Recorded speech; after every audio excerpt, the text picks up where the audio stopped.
Hey, how's it going, guys? Today's topic I want to discuss in full detail what you must know if you are at least age 60 and you're either a retired federal employee or a current federal employee on how to effectively leverage your thrift savings plan for a maximized retirement.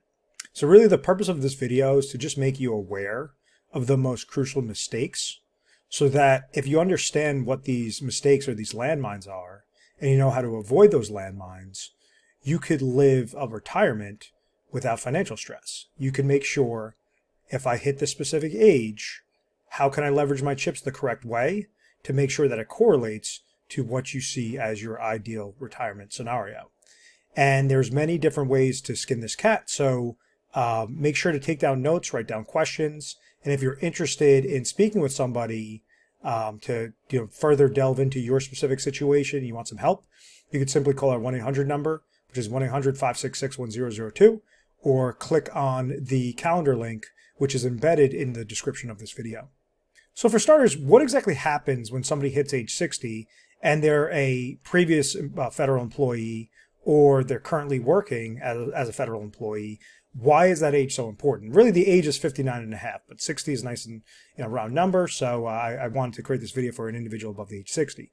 But ultimately what happens is an individual has two main options. They can either take the Thrift Savings Plan account that they've accumulated up until that point and roll it out into a customized IRA or multiple customized IRAs so that they're being maximized for a specific purpose, or they could just leave everything in there just like they have been doing for the last 10, 20 years. And the power behind leveraging your chips the right way, taking the dollars and rolling it over as you're still making contributions to your thrift savings plan, so that you don't necessarily have to retire at that age 60 mark. An individual could be, age 60 and wanting to retire, have aspirations to retire at age 67.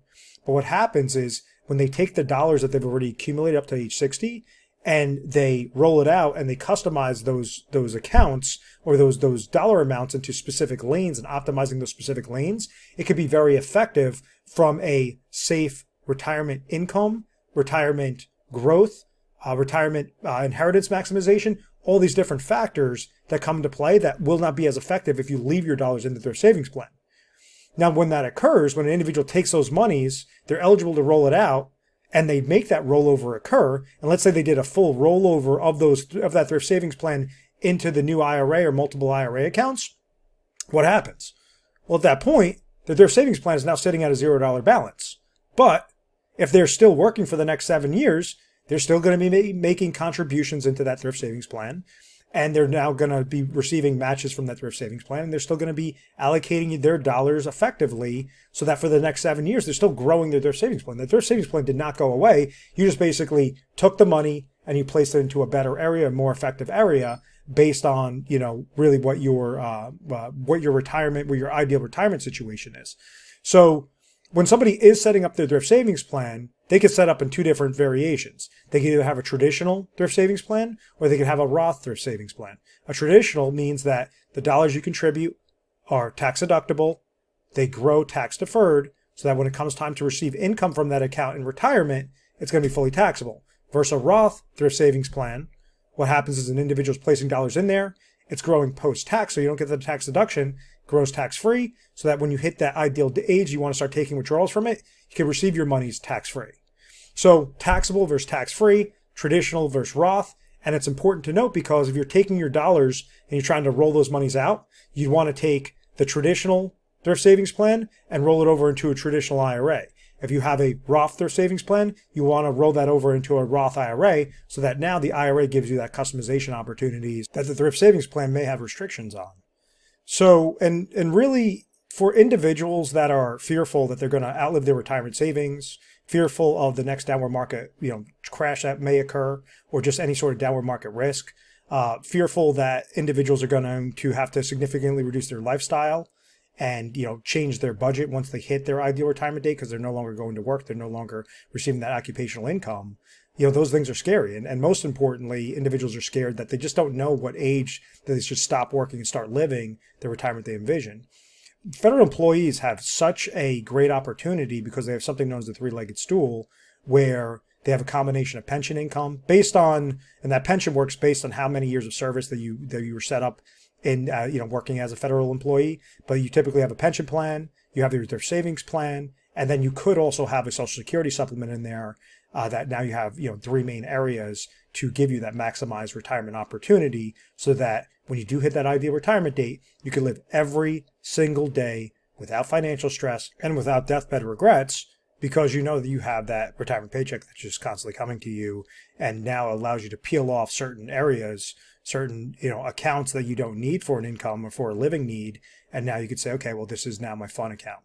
This is now this extra hobby that maybe I didn't foresee was going to be a hobby when I hit retirement, but now I can actually afford to do that. Or I want to set this money aside and make sure it's a maximized inheritance, to my loved ones, to my my kids, my grandkids, whatever that case is. So there's so many different opportunities there that other individuals that are working for private institutions or state institutions, they don't have access to those same opportunities. So now I want to delve into the biggest thrift savings plan mistake. So this is for the individual that hits age 60 and they're thinking, you know what? I've contributed to my thrift savings plan for this whole time. I understand that there could be customization opportunities, but I just feel very comfortable, very safe with just leaving my money in the thrift savings plan. Why could that potentially be a detriment? And the first thing is limited investment options if you're staying.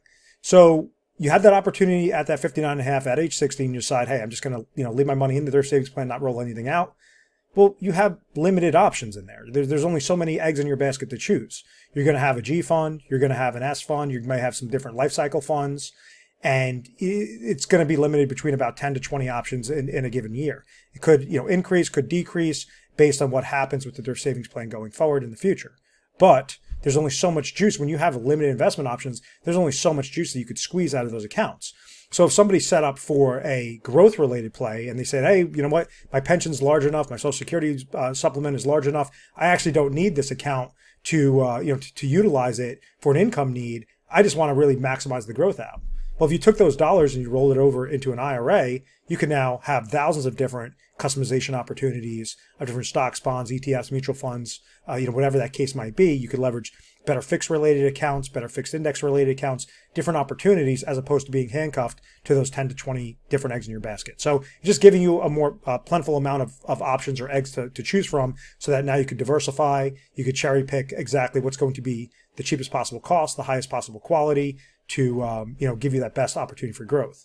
The other big mistake is individuals say, well, I want to use the thrift savings plan for income because I saw there's an annuity option in there, through this insurance company that's being set up through the thrift savings plan.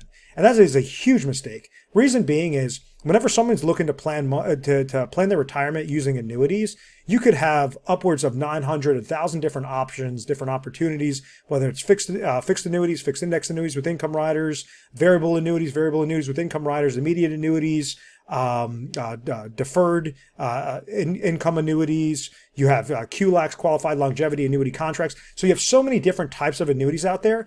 The chances that one company that's giving you the annuity option through your thrift savings plan is going to be in first place based on your specific age, based on what you're trying to accomplish, is going to be slim to none. And I want you to understand why that is so important. It's so important is because if the thrift savings plan annuity, or the annuity that's being offered specifically through the thrift savings plan, if let's say that insurance company tells you, okay, if you give us all your thrift savings plan money, we're going to give you X amount of dollars. Versus if you took that thrift savings plan, you rolled it over into a traditional IRA or Roth IRA, and then you triggered income from that customized IRA account, it could be the difference of giving thousands of more income dollars in your pocket to accomplish that much more of a satisfied retirement. If you're getting more money in retirement using the same amount of dollars, it makes mathematical sense to leverage that route. If you could close up an income gap using significantly less dollars, thousands of less dollars, roll that over into a customized IRA that's going to be giving you a higher level of cash flow, of lifetime income cash flow for either you or your spouse, well, now you're going to be leaving more money in your pocket.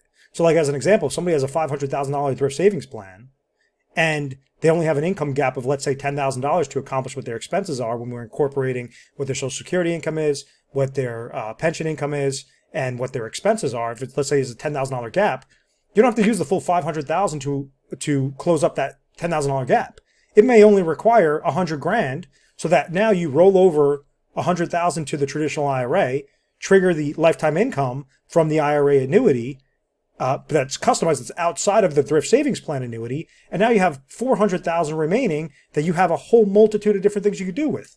As opposed to maybe if you stayed in the Thrift Savings Plan annuity, it would require $200,000 or $150,000 to get that same $10,000 cash flow.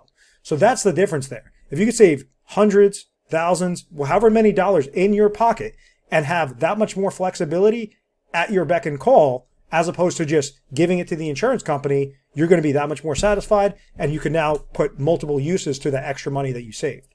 So I hope that makes sense. The third big Thrift Savings Plan mistake is that taxation hurts Social Security income.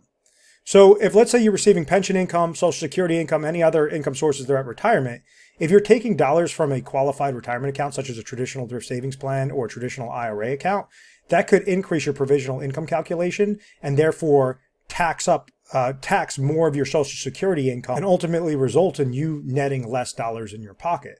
So there may be Roth conversion opportunities where you could take those traditional accounts, convert them into Roth IRA accounts, either as you're working or once you hit retirement, making sure that the taxes are being paid. And then now you have Roth monies, and the Roth monies would not be included in the provisional income calculation as it currently stands. So that could be very effective because not only would you be receiving tax-free income from accounts, but then also that extra tax that you would have to pay for Social Security will no longer be there, netting you more Social Security income as well. So there's a whole multitude of different uses there, but just be mindful that there are opportunities when you hit age 59 and a half, age 60, to use your chips the correct way and make sure that it's in line with the ideal retirement date and what you want to see as your ideal retirement that you envision. And really the fourth negative encompasses everything. It's just not having a plan. There's so many times that individuals just go into retirement not having a plan, saying, I'll just hope for the best. I hope the market does well. I know that things are risky, but I'll just worry about it if something happens. There's a big problem there. And that big problem could be outliving your Thrift Savings Plan, outliving your IRA accounts, outliving your savings throughout retirement, and ultimately having to go back to work to make ends meet, to make sure that you're still living that lifestyle that you've always desired. So if there's a way to take that off the table and make sure that you're padding up your areas correctly by utilizing the opportunity to roll the dollars out, that's where it could be, very effective, for your situation and really reduce that financial stress. And this slide basically correlates to that. It's how to avoid the landmines. Well, you have to understand what's possible. You could optimize what you see as your ideal retirement date. You could optimize the amount of income you're getting. You could optimize the amount of emergency needs that you have left over. You could optimize the amount of growth, inflation protection, vacation fund, healthcare related expense. You could optimize the inheritance maximization. There's so many different things you could do, but at the end of the day, it's using the smallest amount of dollars only as much as necessary towards your income need, towards your emergency need, and then have the most amount of monies left over in that tertiary bucket for growth and really your quote unquote fun account. So that's where the 3-thing scenario comes in. Get very detailed on, what are your current expenses right now? What year, what age do you want to ideally retire? What are those expenses going to be at that time? Are you going to have an increase in expenses, a decrease in expenses? How do you genuinely like to live during that period? Do you want to wake up, work out every day? Do you want to join a country club, golf every day, fish every day? What are those expenses so that you could plan out how much you actually need to set aside for a type of income related strategy and accomplish those expenses? Your income, if you don't have income in retirement, you don't have a retirement. Once again, federal employees are such an advantage because they do have pension income streams. So that takes care of a large battle there. But many times the pension income is not going to cover the expenses. So that's why they have to have, additional sources, additional planning to make sure that they're not throwing too many dollars towards an income need and, less towards fund money. So you want to make sure it's the correct amount and back up into the math. And so you're saving as much dollars as possible and you're able to leverage and arbitrage your opportunities the best possible way. So just some examples when they're done effectively, when you're able to understand what those landmines are, those mistakes are, avoid those landmines, avoid those mistakes, and make sure that you're leveraging your chips the right way. What does that situation look like? And for a situation, you will not outlive your retirement savings. You will know exactly how much income you're receiving. You'll make sure that those income streams are greater than or equal to your expenses. You will not be concerned when the market drops. If the market goes down, well, that could be set up in your growth account where you could take on that risk. It's not going to impact anything regarding your retirement success and your financial stress in that area. And that's where you want to get very detailed on if you're risk tolerant, risk averse, off of those leftover monies. You could utilize fixed accounts the entire way. You could utilize a portion of fixed, a portion of very aggressive, a portion of kind of a blend of the two. There's a whole slew of different things you could do. You will not need to reduce your spending / lifestyle in retirement.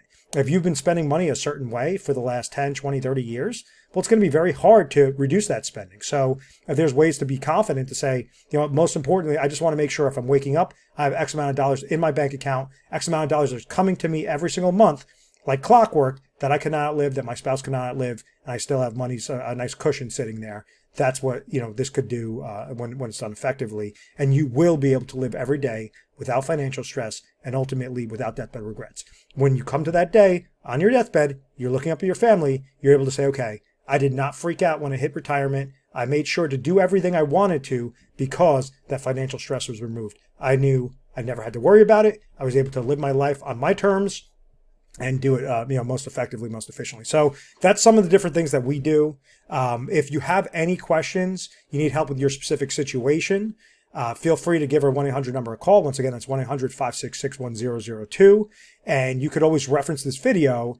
And we're offering for any individual that's watched this video a free 25-minute connection call with either myself or one of my advisors to really help out your situation. At the end of the day, I truly believe that you deserve to live the retirement you envision as quickly as possible, removing financial stress, removing deathbed regrets, and just really see what's possible. And whether you ever become a client or not, we just want to provide a ton of value for you. There's many times we help out individuals with just saying, hey, what you're doing right now, the path that you're on is perfect. There's no need to hire us. There's no need to move forward with anything. And there's no recommendations that we have for you. And then there's other times, or many other times, that, we deal with individual situations where there's very slight tweaks to make off of what they're doing right now is correct, but there's very slight tweaks. By making that slight tweak, it could provide thousands of more dollars in their pocket to be leveraged towards some other need. Or maybe they have to have a drastic change where it could really put them on the path that they see as their dream retirement situation. So either way, I want to thank you very much for your time watching this video. I really look forward to either personally speaking with you or giving our 1-800 number a call. And once again, 1-800-566-1002, or you can click on the link embedded in the description of this video. And I will talk to you soon. Make sure to subscribe to our YouTube channel, Retire Sharp, so you could have access to the most updated videos. Thanks so much, guys.